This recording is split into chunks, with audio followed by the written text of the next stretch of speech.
Estado peruano en geografía.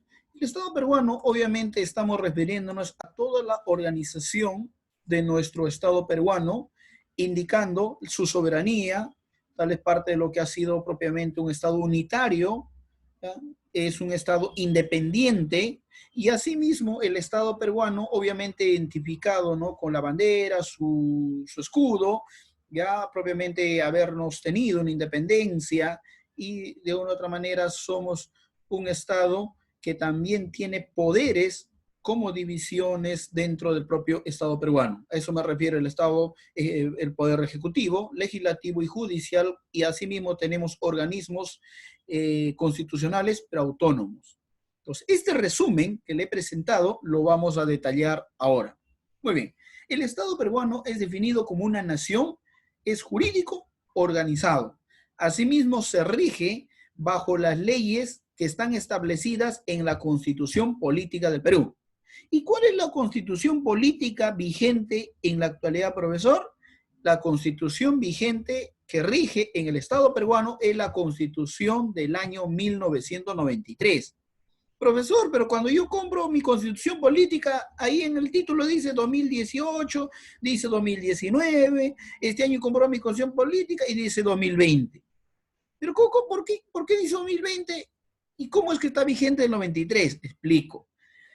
Nuestra única constitución vigente es del año 1993, sino que, por ejemplo, cada año sale un ministro, cambian nombres a veces de los congresistas, entonces en esas actualizaciones de algunos datos ya está actualizado hasta el año 2019, 2020. Esas son pequeñas actualizaciones que se dan, pero en el fondo nuestra constitución política es una constitución política vigente del año 1993. Pregunta de la vez, ¿no? Segundo punto, pasamos ya. Para nosotros ver nuestro Estado peruano, tiene 4 elementos.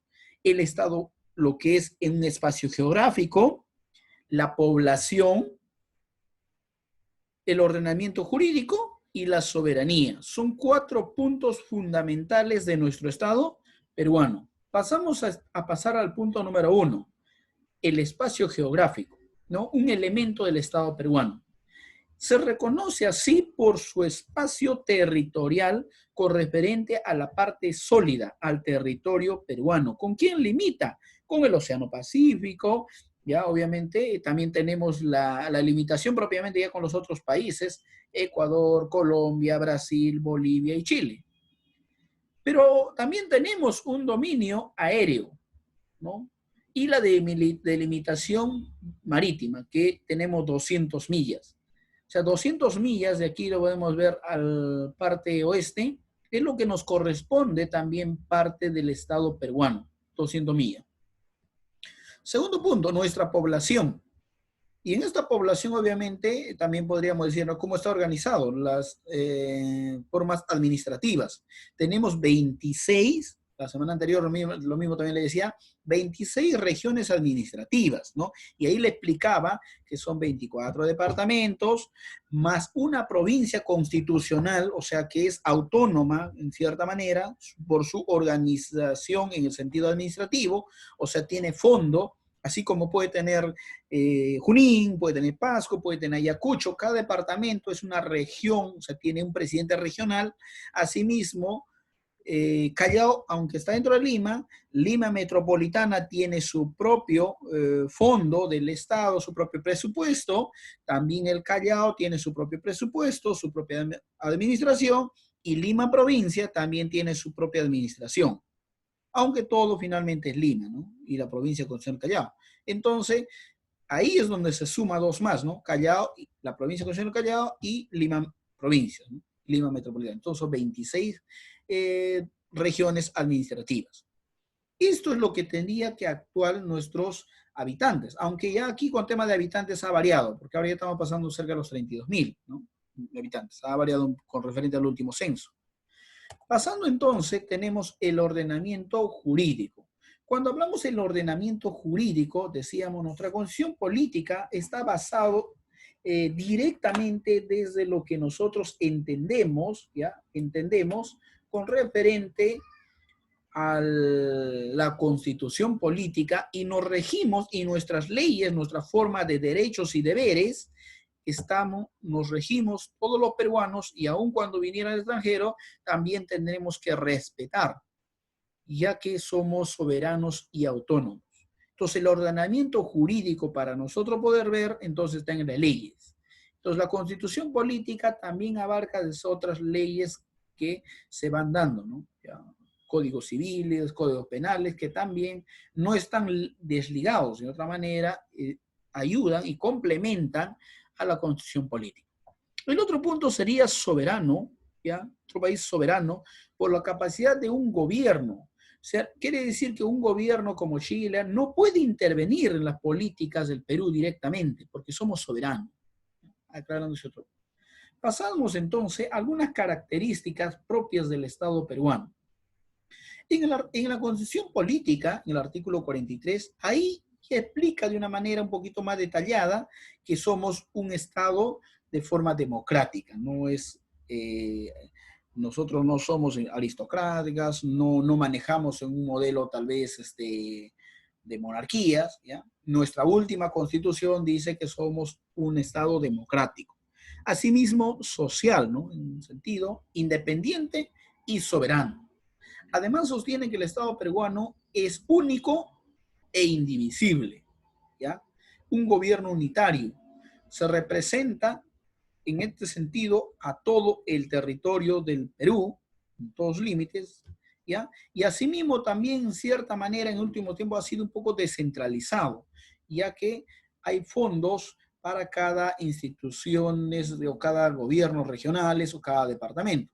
¿Qué quiere decir? Que de una u otra manera estamos entendiendo de que aunque está, digamos, limitado todavía la descentralización, pero ya hay universidades en cada lugar, hay presupuestos, hay apoyo al agro, hay apoyo a la agrominería, agricultura y muchas otras cosas más. La economía de una u otra manera se ha descentralizado, ¿ya? Y se organiza según los principios de la separación de poderes. ¿Cuáles son la separación de poderes? Que el poder legislativo no interfiere en el poder ejecutivo ni con el judicial. De una u otra manera hay un respeto a la separación de poderes, ¿no? En ese punto. Y lo vamos a ver dentro de un momento, ¿no? Si ya me la característica, ahora vamos a la estructura. Nuestra estructura peruana tiene básicamente tres estructuras bien plasmados y fundamentales. Poder ejecutivo, poder legislativo y poder judicial. Y el poder, digamos, ninguno está por encima del otro, pero de una otra manera, nosotros tal vez consideraríamos que el poder ejecutivo, ya que el presidente ahí está, es parte del poder, el que lidera el poder ejecutivo, sería tal vez el que lidera, digamos, de manera general, y no es así. El que lidera de una otra manera entre los poderes del Estado es el poder legislativo, ya que es el poder del pueblo. Ya que cuando hablamos de democracia, democracia significa el poder del pueblo, ¿no? La legitimidad, la representatividad, ¿ya? La voz del pueblo, ¿ya? Nosotros elegimos nuestros representantes. Entonces, el poder legislativo, que tiene 130 congresistas, digamos, hace escuchar la voz del pueblo y debe representarnos. Y el que dirige, ¿ya? Digamos, todo un país, el poder ejecutivo. Entonces, el que deroga, el que quita leyes, el que promulga leyes, o sea, el que va a crear leyes, es el poder legislativo. Y finalmente el poder ejecutivo es con todas esas es la que va a hacer cumplir, va a liderar un país, y el poder judicial es para administrar justicia en el sentido de hacer cumplir, ¿no?, esta parte de las leyes, el cumplimiento con jueces, fiscales, ya magistrados y lo de ahí. Entonces, ¿y qué hay con el otro organismo constitucional autónomo? Hay organismos constitucional autónomos como la OMPE. No está dentro del Poder Ejecutivo, tampoco el Legislativo, tampoco el Judicial. Entonces, ya, la RENIEC tampoco. Entonces, hay algunas instituciones, ya, como también hablando del Ministerio Público, ya que tampoco está. Es un organismo autónomo. Y dentro de un momento más lo vamos a detallar paso a paso. Ahora sí, primer punto, ¿qué significa el Poder Ejecutivo? Entonces vamos a ir viendo este punto, que es el Poder Ejecutivo, ¿no? Entonces aquí tenemos de manera general, ¿no? Además de su estructura, todavía tenemos su estructura, de acuerdo a los gobiernos, presentes en el país, ¿no? El gobierno central, gobiernos regionales y gobiernos distritales. En ese sentido, es lo que estamos viendo, la estructura o las formas del organigrama, ¿ya? En el gobierno central. Ahí está el presidente de la República. Gobiernos regionales son los presidentes regionales y después están los gobiernos provinciales y de ahí vienen los distritales. Obviamente, en ese sentido, estamos hablando de alcaldes. Alcalde provincial y alcalde distrital. ¿No? Ahí ya no hay gobierno regional. Entonces, y el otro lado sería, el gobierno central está pues en Lima, ¿no? El presidente de la República. En los gobiernos regionales, ya son 26 gobiernos regionales, ya que Lima provincias y el Callao se ha sumado, como serían 2 más, ¿no? Presidentes regionales. Y en los gobiernos provinciales distritales tenemos 195 provincias, 1841 distritos, ¿ya? Y son alcaldes tanto provinciales y alcaldes distritales. Esa sería nuestra estructura del gobierno a grosso modo. Yo sé que ahí también se desprende alguno más, pero esta sería la estructura principal. Hasta aquí. Vamos a hacer preguntas de todo tipo. ¿Ya? Preguntas. Pregunta, por favor, buen día con cada uno de ustedes, con también los que acaban de llegar. Buenos días. Despierten, por favor. Es tiempo de ver. Ya hemos visto la parte de lo que nosotros teníamos. Primero, los elementos del Estado, ¿no? Geográfico, con referente a la población. Hemos tenido también parte de lo que... ¿ya? Hemos tenido parte del ordenamiento jurídico, ¿ya? Su soberanía. Hemos visto características como democrática, social, independiente, soberana, unitario, indivisible. Y la estructura, que ahorita lo vamos a trabajar, ¿no? La estructura es propiamente en poder ejecutivo, legislativo y judicial. Hay una parte que son los organismos constitucionales autónomos, que también es parte del Perú. Muy bien, ¿alguna pregunta, por favor? No están preocupados. No, profe. En la comida, creo que ustedes. Ya ven. Lo bueno que ha bajado no es que así como harán que querían quitarle la comida a su compañero, que paran peleando. Ahora sí. Entonces, vamos entonces. Continuamos. Tenemos entonces lo que es los poderes del Estado. El poder del Estado, conformado por el presidente de la República, y en este caso estamos hablando de Vizcarra, ya vamos a cambiar acá de foto, ya. ¿Cuál es un requisito principal para ser un presidente? Para ser presidente tienes que ser peruano de nacimiento. Acá dice peruano de nacimiento. Segundo, gozar de derecho de sufragio, ¿no? Ya, algunos no tienen derecho de sufragio, ya que algunos están presos, por ejemplo, ¿no? Perseguidos, tantas cosas. Otro tiene que ser mínimo 35 años. Entonces, con estos datos mínimos, ya puedes postular para ser presidente de la República. ¿Ya? Entonces, el presidente de la República, una vez de ser reelegido por sufragio, ¿ya? Voto, en todo caso que se conoce, entonces él va a, digamos, tener un mandato de 5 años. Cada 5 años a la elección. A no ser que haya un cierto momento, como estos últimos años lo hemos vivido el Perú.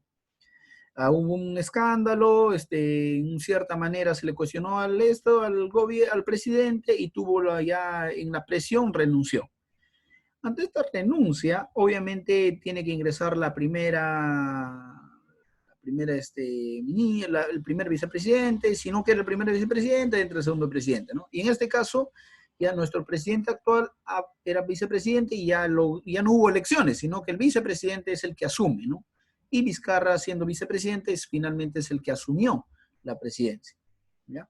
Ahora, en el otro punto, vemos, ¿no? Que este mismo presidente tiene la oportunidad de elegir a los ministros. ¿Y qué quiere decir, no? Que él va a elegir ministros, pero el que elige es el presidente de la República. O sea, los ministros no son elegidos por sufragio. ¿ya? Ellos son elegidos directamente por el presidente de la República, hombres de confianza. Para ser elegido ministro requiere tener 25 años de edad, ser peruano de nacimiento y también gozar de sufragio, de tal manera que el que le elige, vuelvo a repetir, sería el presidente de la República, ¿no? Y obviamente ganan más que los congresistas.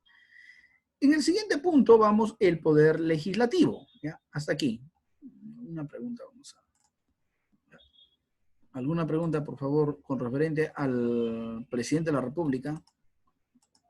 O en todo caso, perdón, por el Poder Ejecutivo, de manera general. Ya, el presidente de la República, y tenemos 18 ministros. Sí, le escucho. Sí, le escucho. Y el presidente por lo menos una vez que 35 años y para escoger a los congresistas es igual o un poco diferente. Para congresista es diferente. Es que el congresista no lo escoge el presidente. Nosotros elegimos al presidente de la República y obviamente el presidente de la República ya va con sus vicepresidentes, todo ya postula ya. Y para congresista también, esa fecha mismo que vamos a votar para presidente, también elegimos para congresista.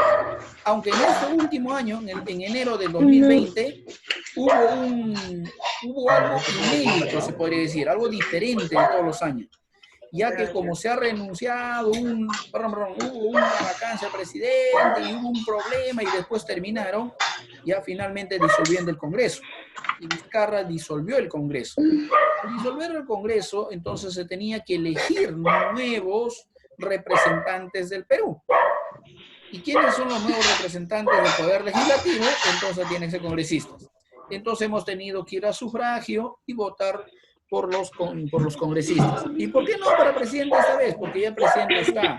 El presidente termina su periodo, no es elegido, o sea, Vizcarra no va a ser elegido por 5 años como presidente. Explico. El que fue elegido como presidente era Pedro Pablo Kuczynski. Entonces Pedro Pablo Kuczynski va a terminar su periodo en el 2021, pero él no terminó porque él renunció. Entonces al renunciar ingresa el vicepresidente, solamente a continuar nada más, para completar ese mandato. Sigue siendo ellos mismos, ¿ya? Aclarando ese punto. Es algo diferente que ha ocurrido. Entonces, para congresistas, no. Para congresistas, nosotros elegimos. En cambio, en el caso de ministros, en este caso, los ministros son 18 ministerios. ¿Y qué son ministerios, profesor? Ministerio de la Salud, Ministerio de Economía, Ministerio de Ambiente, Ministerio también de Trabajo y así. 18 ministerios. ¿Y quiénes lo elige? El presidente de la República. ¿Ya? Aclarando ese punto, ¿no? Y profesor, pero hay alguien que lidera y al gobierno. Yo he escuchado que se llama premier, he escuchado presidente del Consejo de Ministros. ¿Y él quién es? Muy bien. El presidente del Consejo de Ministros, o también llamado premier, él no está a cargo de ningún ministerio. Él es la persona que lidera todos los ministerios. O sea, ¿qué quiere decir? ¿Cuántos ministros hay, profesor? 19 ministros. ¿Cuántos ministerios hay, profesor? 18 ministerios. Entonces, 18 ministerios, 18 ministros, o sea, hay un ministro que está flojo, no hace nada. No, ese ministro es el premier. Ese ministro no está a cargo de ningún ministerio. Él sería el representante mucho más directo de todos los ministros y él es prácticamente el que da la cara a veces en cambio del presidente de la República, ¿no? Ahí, ¿ya? Muy bien, pasamos entonces al poder ejecutivo y vamos a pasar al poder legislativo. Continuamos. En el poder legislativo tenemos ya 130 congresistas elegidos propiamente por los peruanos. Los 130 congresistas son elegidos ya en sufragio, voto universal, y de tal manera que es un ente representante directo de todos los peruanos. Para ser elegido, ya, congresista, se requiere tener 25 años de edad, 10 años menos que era para presidente. Ser peruano en nacimiento, gozar de sufragio. Digamos, son entre los principales requisitos que hay. Profesor, entonces, tiene que ser 25 años de edad como máximo.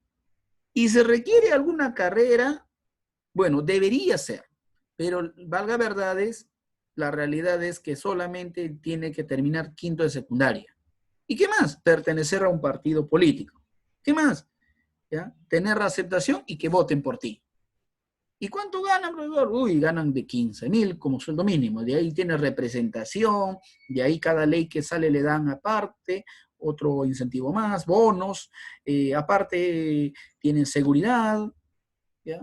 Pues, ¿qué más tienen? Sí, tienen seguros, ¿ya? Tienen gastos, tienen viáticos, tienen oficina, tienen asesores, ganan por un montón de cosas. Claro que los asesores tienen sueldo, pero ellos también, aparte de eso, empiezan a presentar leyes. ¿Pero quién le ayuda? Los asesores. Porque ellos, la gran mayoría, pues tienen quinto de secundaria. Y eso es lo que te requiere mínimo, ¿no? ¿Ya? Entonces, deberían, en su preferencia, y obviamente hay profesionales, ¿ya? Aunque el requisito es quinto de secundaria, claro, que hay profesionales y harían, y hacen mejor trabajo, y deberían hacer mejor trabajo también. El otro ente se llama el Poder Judicial, el poder del Estado también, en el sentido que administra, imparte justicia. Aquí está, digamos, una labor fuerte mediante jueces y fiscales. El ente máximo del Poder Judicial, ¿ya?, es la Corte Suprema de Justicia, o el presidente de la Corte Suprema de Justicia finalmente sería el hombre que lidera el Poder Judicial. Debajo del Corte Suprema de la República, los Cortes Superiores, juzgados especiales y mixtos, juzgados de paz letrados y juzgados de paz, ¿no?, que se encuentran a veces ya en cada distrito. ¿Ya? Entonces, obviamente hay requisitos también. Aquí sí, ¿cuánto es mínimo para ser el máximo magistrado? 45 años de edad. Haber pasado mínimo, haber tenido cargos, haber sido docente universitario, tal vez digamos, propiamente de derecho, haber pertenecido, o tal vez no ser docente, pero haber sido pertenecido tal vez a ser dentro de la Corte Superiores, mínimo 15 años, o sea, te requiere una cierta de requisitos para ser, digamos, el máximo representante en la Corte Suprema de la República, ¿no? El magistrado. Entonces, en el máximo te pide esos requisitos, ¿no? 45 años de edad. Ya, hasta ahí hemos hablado los tres poderes del Estado. Por favor, hasta aquí.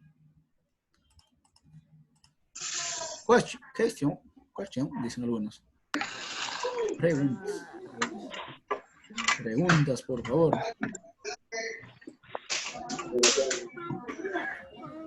Valderrama, ¿cuántos poderes del Estado se conoce? Valderrama, ¿cuántos poderes del Estado se conoce en el Perú? No, profe. ¿Cuánto? Tres. Tres. Tratan de responder uno solo, ¿ya? A ver, siguiente. Usurín, ¿puedes mencionar los tres poderes del Estado? Sí. Usurín. Poder legislativo, ejecutivo y judicial. Usurín tiene una voz diferente, por favor, traten. Legislativo, ejecutivo y judicial. Ya, muy bien. Entonces, ahora yo voy a hacer una pregunta, ¿ya? Muy bien, aquí Archivo controla a todos. Entonces, vamos a hacer un control a Obando. ¿Me podrías decir cuántos años como mínimo se requiere para ser presidente, para ser elegido presidente de la República? 35 años, profe. ¿Cuánto? 35. 35, muy bien. Ya. Silenciamos. Ahora, preguntamos a Araujo. Caleb, ¿me podrías decir cuántos años como mínimo se requiere para ser congresista, para ser elegido congresista? 25. 25, muy bien. Ahora viene lo más difícil. Este sí no es muy común. Ya lo dije, pero es bueno recordar. Rosado. Mayra, ¿cuántos años como mínimo se requiere para ser elegido parte de la Corte Suprema de la República, o el magistrado, o que lo mundo conoce, ¿no?, el presidente del Poder Judicial, que también así tienen un nombre? ¿Cuántos años?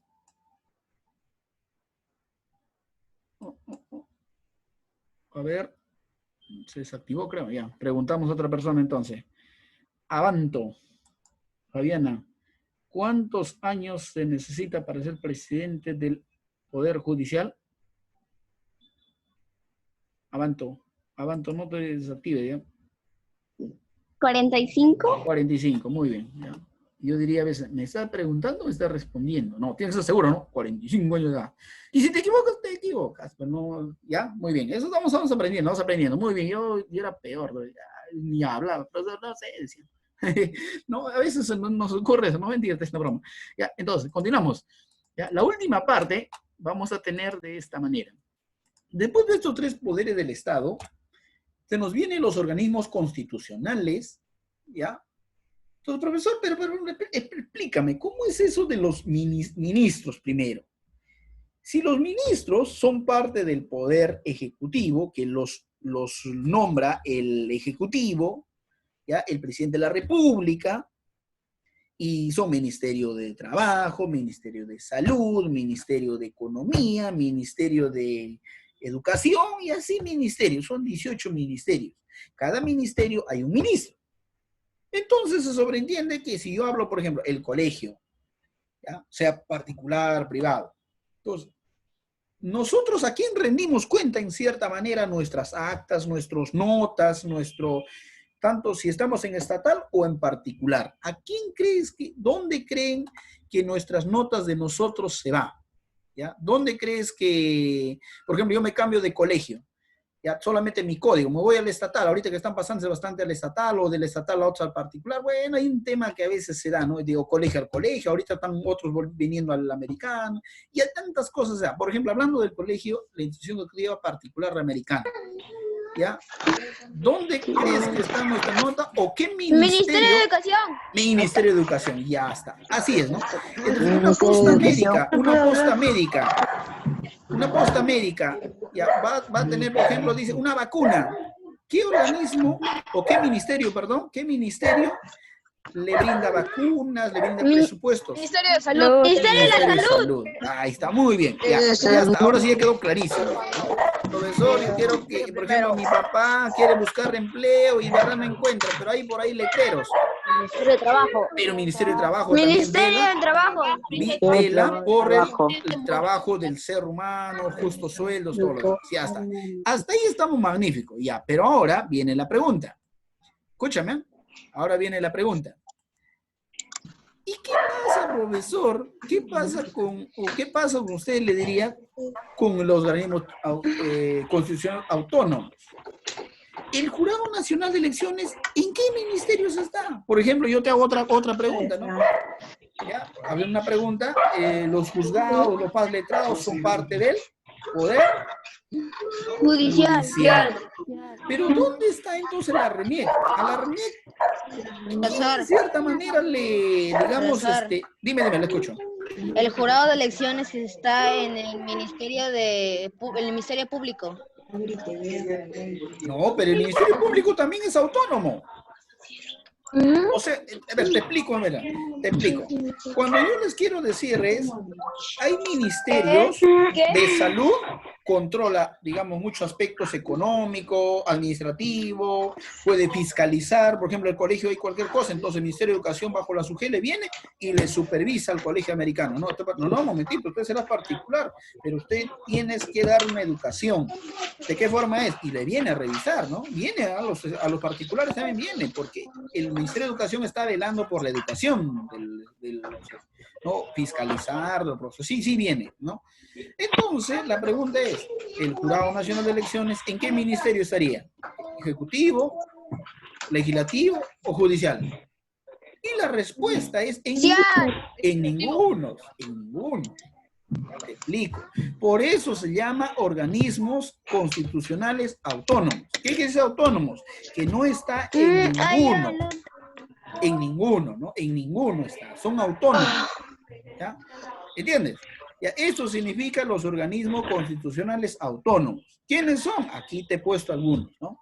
El Jurado Nacional de Elecciones, la Oficina Nacional de Procesos Electorales, la RENIEC, conocido mejor como Registro Nacional de Identificación y Estado Civil, el Tribunal Constitucional, el Ministerio Público, el Consejo Nacional de la Magistratura, el Banco Central de Reserva, del Perú, propiamente en este caso, la Contraloría General, la Defensoría del Pueblo, la Superintendente de Banco de Seguros, o sea, hay instituciones que son autónomas, que no están en ninguno de los lados, o sea, dicho de otra manera, no son fiscalizados tan directamente por ninguno de los tres poderes, ¿no? Aunque obviamente en cierta manera ya tratan, ¿no?, de poder manejarlo ya internamente en el Perú, ¿ya? Pero por lo menos para nuestra clase no llegar tan complicado, son organismos institucionales autónomos, ¿ya? Bien interesante esta parte. Ahora sí, ¿alguna pregunta, por favor, hasta aquí? No, profe. no, ¿Seguro? ¿Seguro? No, profe. No. Entonces, pues ya que ustedes van viendo, entonces van también interesante, ya los veo algunos bien un poco así con ganas de hacer clase.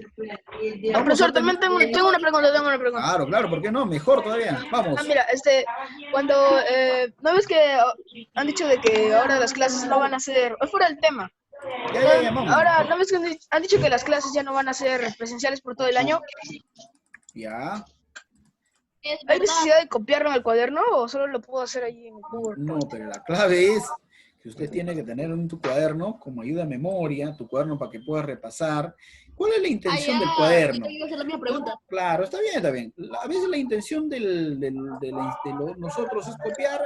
Me aburre copiar, me hacen trabajar, yo copio, y la gran mayoría, y espero equivocarme, tenemos, ¿no? Yo copio porque me van a poner nota en cuaderno. El objetivo no es eso. Particularmente, yo entiendo, o tal vez he entendido mal, que el objetivo no es que yo solamente para cuaderno. Yo debo copiar la tarea porque esto me va a servir. Cuando yo escribo, aprendo más. El objetivo es que finalmente es mi aprendizaje, ¿no? Cuando es qué me queda a mí. Cuando yo tuviera que reemplazar, entonces obviamente hay un sentido de educación, en el sentido digamos, de ver cómo evalúo mediante un examen. Entonces, si no copia, ¿cómo entonces al alumno le evalúas? ¿De dónde repasa? Entonces, por esos motivos, de otra manera, a veces se le presiona al estudiante para que copie. Particularmente el que le habla, yo creo que primero... A ver, un momento, termino con esto y le paso a preguntas. Particularmente yo con algunos ya he tenido clase, ¿no? Son pocos, pero la mayoría de ustedes no. ¿Yo cuál es mi objetivo? Mi objetivo de mí no debes copiar toda la clase. Mi objetivo de mí es que copias, si todo copias, magnífico, porque yo hago resúmenes de clase, ¿ya? Cuando tú ya en clase en pizarra yo hacía un resúmenes, y acá también. Y aun cuando hubiera mucho texto, no, yo debo aprender a sacar resúmenes, las partes importantes que a mí me va a servir, lo que voy entendiendo. Puede ser un trabajo magnífico, aunque es un poco diferente, que ustedes van a ir aprendiendo. Pero en clase no, yo lo hacía un resumen. Entonces, ¿qué decía un objetivo? El objetivo no era que yo te presentaba un resumen y eso pues es todo. Por eso trabajábamos con preguntas, íbamos aprendiendo algunos detalles más, y ustedes cuando leían otros libros también se veían otros datos más. Yo te presentaba las partes importantes, la parte, digamos, básica o la columna vertebral, ¿no? Y ahora sí, respondo preguntas ya para terminar nuestra clase. Sí, ahora sí, la escucho. Profe,